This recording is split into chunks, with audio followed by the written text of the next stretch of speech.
I certainly believe that it would be noise pollution, and that's something that they could be fined for. I think that this is absolutely despicable. Can you imagine how chaotic it would be down there? But she's going to Metallica, right?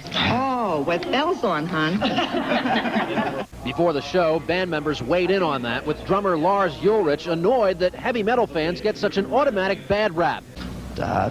Give me all ex-football players are potential wife killers. Do you know what I mean? It's these stereotypes. Yet another issue. What will happen to the 30,000 some fans if the concert is completely called off? Will a riot ensue? Those at Fumo's meeting say they'll cross that bridge when they come to it. The mayor, you a Metallica fan? No, but my son is. It was following the monumental success of Metallica's Black Album and the nearly 3-year-long tour that accompanied it that the band finally wanted to take some time off. They would reassemble by 1994 and began working on their long-anticipated follow-up. The band would end up having so much material, they ended up releasing 2 records in 2 years, 1996's Load and the following year's Reload. However, the records would be pretty divisive given the band's choice to go in an even more commercial direction than the Black Album did. It was during the promotion cycle for Reload that Metallica wanted to play free concerts across America for their fans. The rockers had been impressed by the response that country star Garth Brooks had gotten when he did a free summer concert in New York City's Central Park, and they wanted to do something similar. The local governments in cities across the states told the band to stay away. It was in September of '97, 2 months before Reload's release, the band revealed in the press that they were having issues securing venues to play their free shows. Drummer Lars Ulrich would say at the time, "We've been turned down by some of the finest municipalities in the country in our requests to play public parks, stadiums, abandoned Air Force and naval bases, airports, and parking lots."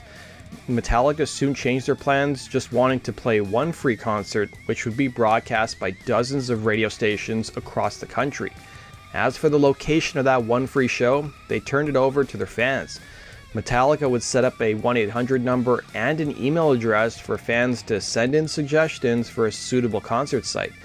The band, of course, was inundated with over 120,000 fans calling into the 1-800 number, with Lars adding, "Thousands of heads are better than 4. We want this to happen, and we're hoping that somebody out there can cut through all the bureaucracy and find a place for us to have a little fun with a few thousand of our closest friends." Philadelphia would ultimately be chosen as the location of the free concert. According to the band's manager Cliff Bernstein, Metallica would sell an astounding 250,000 copies of the Black Album just in Philadelphia. There was also another reason that Philly got chosen. The biggest rock station in the city at the time, WYSP, would make a concerted effort to get people to call in and email the band demanding that their city be chosen.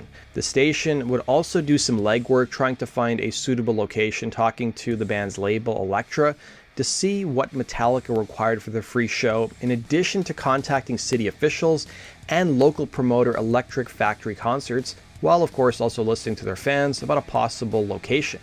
I do want to point out that the operations manager for WYSP may be familiar to a few of you. It was Tim Sabian, who used to work on The Howard Stern Show. He would be instrumental in bringing Metallica to Philly. Metallica would finally announce in early November that they would be playing a free afternoon 90-minute show on Veterans Day, about a week before Reload was scheduled to come out. The location of the free concert would be the Core States Complex, which is located in South Philadelphia and is surrounded by Veterans Stadium and the Spectrum Arena, which play home to all of the city's professional sports teams. The night before the planned Metallica show, a newly reunited Jane's Addiction played the Spectrum, and the Philadelphia Eagles played Veterans Stadium. Core States was all on board with the Metallica show, at least initially. Because of the time constraints and difficulties securing the site in the first place, Metallica was not planning on doing an elaborate stage production or light show, but not everybody was on board with the location that was chosen. The parking lot, which according to reports could hold upwards of 60,000 cars and about 100,000 people, saw a lot of concerns by mostly older residents who lived in the surrounding neighborhoods. Concerns about traffic, noise, security, sanitation, drugs, and crime were expressed by the citizens in the area. On top of that, there was a planned Philadelphia Flyers game the evening of the Metallica show. The residents in the area soon registered their complaints with local council members and the mayor. The city even pushed back against Metallica's planned show, threatening to take Core States to court. Even the state representative for the area, Bill Keller, chimed in, voicing opposition to the concert. But some people thought the hubbub was much to do about nothing, with MTV News interviewing a local musician who would say, "It ain't like 40,000 people haven't hit South Philly before." Residents and council members soon dubbed the planned show the Million Decibel March. Things also got a bit personal against Metallica fans, when a Philadelphia councilman would be quoted as saying, "If you're putting all these Beavis and Buttheads in the parking lot, where are you going to park the cars?" he would ask. Well, angry Metallica fans sent in letters to local papers, with one attendee of the concert responding to the council member, writing, "I am a college graduate and consider myself to be a professional businesswoman. I am not Beavis and certainly not a Butthead. I wear two-piece business suits during the day. I also love heavy metal music." The Philadelphia Inquirer would also interview a community activist named Maloney, who told the paper, "Sports crowds are different. They watch the game and go home. Metallica crowds come there half stoned." It was at one point the local government threatened to get an injunction against the planned outdoor show. Core States, feeling the pressure from local politicians and residents, tried to appease them by having the concert relocated indoors to the Spectrum, which held about 18,000 people. But Metallica balked at the compromise. The band argued that dozens of radio stations across the country were going to live broadcast the show. They didn't want to turn fans away and felt that relocating to a smaller venue might do harm to the group, the fans, and jeopardize everyone's safety. Metallica also claimed they had an oral agreement with Core States and that physical contracts a lot of the times aren't even drawn up until the day of the show. Metallica would take Core States to court, with a judge ruling in Metallica's favor the Saturday before the planned concert. The judge would determine that Core States must honor the parking lot concert, provided that adequate security worked the event. The band would end up footing the bill for the show as well as the production. But much to the chagrin of the band, Core States would make it a ticketed event, with tickets being distributed at box offices and record stores to control the crowd size. A maximum of 2 tickets were given to each person. But apparently people either ignored that it was a ticketed event or they didn't get the memo, because many people showed up without tickets and the crowd swelled to such a large size that security just basically let in whoever showed up. Metallica would play a 90-minute set with several covers and new material being debuted. The reports seemed to indicate that 30 to 50,000 people showed up, and it was during the concert one obnoxious fan ran up on stage and said something into the microphone, with Lars joking that it was a member of the city council.